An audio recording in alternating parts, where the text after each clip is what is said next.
সিরিয়ায় বাশার আল আসাদ পতনের পর সিরিয়া নিয়ন্ত্রিত গোলান মালভূমির একটি বড় অংশ দখল করেছে ইসরায়েল। অঞ্চলটির ৫টি গ্রামের বাসিন্দাদের ঘরে থাকার নির্দেশ দিয়েছে ইসরায়েলি বাহিনী। ইসরায়েলের প্রধানমন্ত্রী বেনিয়ামিন নেতানিয়াহু বলেছেন, গোলান মালভূমির বাফার জোনে তাদের বাহিনী প্রবেশ করেছে।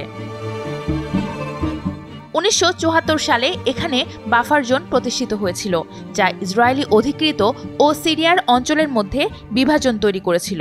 নেতানিয়াহু বলেন, কয়েক বছরের পুরনো এই চুক্তি আর কার্যকর নেই এবং সিরিয়ার সৈন্যরা তাদের অবস্থান ছেড়ে চলে গেছে, ফলে ইসরায়েলের এখন তা দখল করার প্রয়োজন হয়ে পড়েছে। পরে ইসরায়েল অধিকৃত গোলান মালভূমির কৃষি এলাকাগুলো ক্লোজড মিলিটারি জোন হিসেবে ঘোষণা করা হয়। এদিকে ইসরায়েলি গণমাধ্যমগুলোর খবরে বলা হয়েছে, ইসরায়েলি বাহিনী দক্ষিণ সিরিয়া ও দামেস্কের অস্ত্রের ডিপোগুলোতে হামলা চালিয়েছে, যাতে বিরোধীরা এগুলো দখল করতে না পারে।